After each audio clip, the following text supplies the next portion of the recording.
26ویں اور 27ویں آئینی ترمیم سے پہلے ہی جو نیشنل پریس کلب میں پریس کانفرنسز کرتا تھا اس کو جو ہے معاف کر دیا جاتا تھا اور وہ تمام کیسز سے بری ہو جاتا تھا، اور جو عمران خان کے ساتھ کھڑا ہوتا تھا وہ آج تک جو ہے جیلوں میں بند ہے اور ناحق قید ہیں۔ تو یہ ادارے جتنے بھی ہیں وہ پہلے سے مفلوج تھے، ہمارا جمہوری نظام پہلے سے ہی مفلوج تھا۔ اسی لیے میرا لیڈر میرا قائد جناب عمران خان صاحب بائیو میٹرک الیکشنز کروانا چاہ رہا تھا، جو بدقسمتی سے ٹائم پر اس کا پروسیس نہیں ہوا اور پھر ریجیم چینج آپریشن ہوا۔ اس کے بعد جو ہے تمام جتنے بھی ہمارے پروسیسز تھے وہ سبوتاج کیے گئے جمہوریت کی بحالی کے لیے، جمہوریت کو مضبوط کرنے کے لیے۔ تو ہمارے عدالتیں صرف فیصلے ہی کر رہی ہیں، انصاف نہیں کر رہی، اور اگر کوئی یہ سوچتا ہے کہ آج اس کی حکومت ہے اور کل کو وہ بچ جائے گا تو یہ اس کی خام خیالی ہے، کیونکہ بچنا کسی کو نہیں ہے۔ لیکن 26ویں اور 27ویں آئینی ترمیم کے ذریعے جو قوانین لائے گئے، بہرحال میرا لیڈر میرا قائد جناب عمران خان صاحب اور ان کی اہلیہ وہ بے گناہ ہے، انہوں نے کوئی جرم نہیں کیا، لیکن کچھ لوگ پھر سرٹیفائڈ چور ہیں،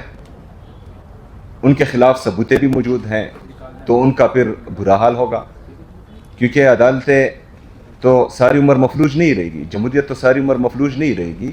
تو یہ ایک دروازہ کھولا جا رہا ہے، اور سیاسی جماعتوں کو جو ہے سیاسی جماعت ہی رہنا چاہیے، کسی کے علاقار بن کر کسی ایک پارٹی کو یا جمہوری طاقتوں کو اس کا قتل عام، ان کے ورکروں کو ہراساں کرنا، ان پر تشدد کرنا، چادر چار دیواری کی پامالی کرنا،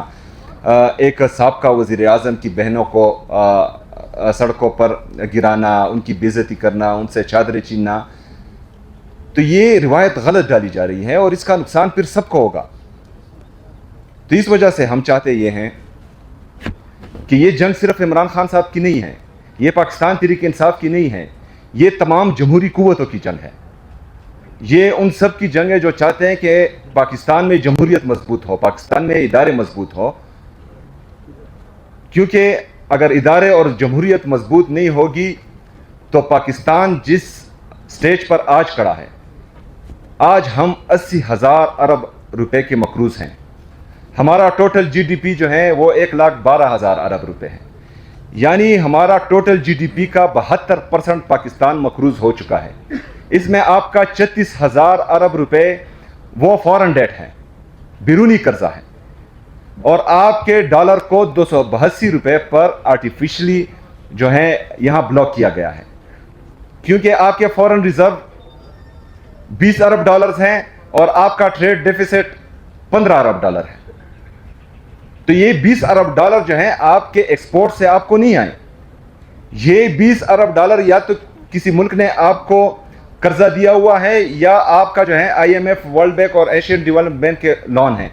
کچھ 3-4 ارب روپے ہوں گے جو ریمیٹنسز میں آئیں گے۔ اگر فرض کریں یہ باہر دنیا آپ سے اپنا قرضہ واپس لے لے، یا جو ہیں جنہوں نے آپ کے ساتھ کچھ دوستی کے ناطے رقم رکھی ہوئی ہے، تو آپ کا ڈالر 400 سے تجاوز کر جائے گا، اور یہ 36,000 ارب روپے جو آپ کا بیرونی قرضہ ہے یہ 50,000 سے اوپر چلا جائے گا، اور آپ کے 1,12,000 جو جی ڈی پی ہے اس تک پہنچ جائے گا، تو پھر آپ کا ملک دیوالیہ کر جائے گا۔ تو ہم ان کے کرپشن پر، جو غلط نظام، جو غلط لوگ اس ملک کے بند کمروں میں پالیسیاں بناتے ہیں، فیصلے کرتے ہیں، غلط حکمرانوں کو آگے لاتے ہیں، لوگوں کے کرپشن چھپاتے ہیں، ان کے خلاف ہم آواز اٹھائیں گے، کیونکہ یہ میرا پاکستان کا مسئلہ ہے، یہ پاکستانیوں کا مسئلہ ہے، یہ پاکستان تحریک انصاف کا نہیں، عمران خان کا نہیں، یہ ہمارے بچوں کے مستقبل کا مسئلہ ہے، اور ہم نے انشاءاللہ تعالیٰ اس کے لیے مل کر لڑنا ہے۔ آج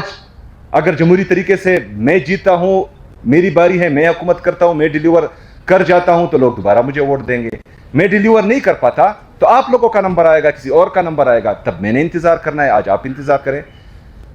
تو یہ سارا سسٹم تبھی جو ہے صحیح ہوگا جب ہم ایک دوسرے کی قدر کریں گے، جب ہم اصل میں چاہیں گے کہ پاکستان میں حقیقی جمہوریت ہو۔ ایسا نہیں کہ ہم چارٹرڈ آف ڈیموکریسی سائن کریں اور پھر کنڈولیزا رائس کتاب میں جو ہے میری بھی کہانیاں لکھیں اور آپ کی بھی کہانیاں لکھیں کہ بیک ڈور پر کیا چل رہا تھا. تو اس طرح کی چیزوں سے ہم نے کنارہ کشی کرنی ہے. میں تحریک تحفظ آئین پاکستان کی تمام لیڈرشپ کو یہ یقین دلاتا ہوں کہ انشاءاللہ تعالی پاکستان تحریک انصاف کے ادنا ورکر کی حیثیت سے خیبر پختونخوا جس کے ساتھ مسلسل امتیازی سلوک ہو رہا ہے، جس کے ساتھ مسلسل ایک سوتیلی ماں جیسا سلوک ہو رہا ہے، اس صوبے کی پوری عوام، اس صوبے کی حکومت انشاءاللہ تعالی آپ کے ساتھ کھڑی رہے گی. ہمارا پرابلم یہ ہے کہ کئی موقعوں پہ ہم قریب تر آ گئے تھے کسی چیز کے لیے. میں اس لیے آپ کو کہہ رہا ہوں کہ اس وقت آئسولیشن ہے،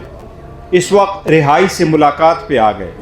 اس وقت لوگوں کو ان ہیومن ٹریٹمنٹ ہو رہی ہے. 70 سال کی سزائیں، 50 سال کی سزائیں. کون سے عدلیہ ہے جو کیس سنی نہیں رہا؟ 16 جنوری کو خان صاحب کی کنوکشن ہوئی القادر کے کیس میں، اور اب دسمبر آیا، وہ کیس بیل کے لیے نہیں لگ سکا، جبکہ جوڈیشل پالیسی ہے کہ 1 مہینے سے لے کے میکسیمم 2 مہینے کے اندر اندر اس کیس کا فیصلہ ہو. یہ مسلم اصول ہے جوڈیشل پالیسی کے. یہ تو عام بندے کے لیے ہیں، عورتوں کے لیے نہیں. بشرا بی بی کی آج کنوکشن ہوئی ہے،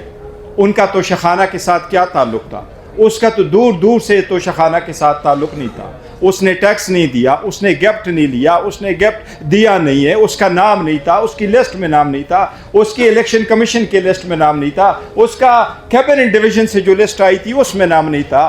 اسٹیٹ بینک سے جو ریکارڈ آیا تھا الیکشن کمیشن میں اس کا نام نہیں تھا. بشرا بی بی کو تو سزا صرف اس لیے ہوئی کہ وہ ایک خاتون ہے، خان صاحب پہ پریشر ڈالے. اس کا تو کہیں نام نہیں تھا، اس کا نام کیسے پایا ہوا؟ اور دوسری مرتبہ اس کو سزائیں ہو رہی ہے. اس کو ختم کرنے کے لیے آج اچکزئی صاحب آپ کے سامنے ہیں. آج ہم کے پی کے ہاؤس میں یہ خوشی سے نہیں کر رہے ہیں یہ آل پارٹیز کانفرنس، ہمارے پاس آپشن ہی نہیں ہے. فروری میں جب ہم نے کیا تھا آل پارٹیز کانفرنس، ایک دن کیا، دوسرے دن آیا، دروازے بند ہو گئے، ہم نہیں جا سکے. اتنی جگہ نہیں تھی جتنے یہ یوٹیوبر بھائی بیٹھے ہوئے ہیں آپ کے سامنے. دوسری جگہ میں ہم آئے ابھی جولائی کی جو پریس آل پارٹیز کانفرنس کی، تو یہاں سے ہم چلے گئے اور پرائیویٹ ہاؤس میں ہم جا رہے ہیں، مصطفیٰ کے گھر جا رہے ہیں، اور ہم بات کر رہے تھے آئین کی. اتنا زیادہ اس کو کیا نام دیں گے؟ یہاں تو میں نہیں سمجھتا انسانیت جمہوریت میں کوئی نام اس کے لیے ہوگا. یہ ہمارے بچے جو ہے نا یہ ڈیزرو کرتے ہیں کوئی نہ کوئی سٹیپ کسی نہ کسی نے تو لینا ہی ہے. اور اگر کی اچھی سمت کی طرف چل پڑے، اور وہ لوگ جو جمہوریت کو نہیں چلنا چاہتے، وہ لوگ چاہتے ہیں جو اس کی بینیفیشری ہے، جس کے پاس عوام کا مینڈیٹ نہیں تھا، جنہوں نے عوام نے کبھی ان کو منتخب نہیں کیا تھا، ان پوزیشنوں پہ بیٹھے، وہ اس کے بینیفیشری رہیں گے. اگر ہم نے کوئی اچھی طرف سٹیپ لے لیا تو جو جج باہر گئے ہیں وہ جج بھی واپس آ جائیں گے.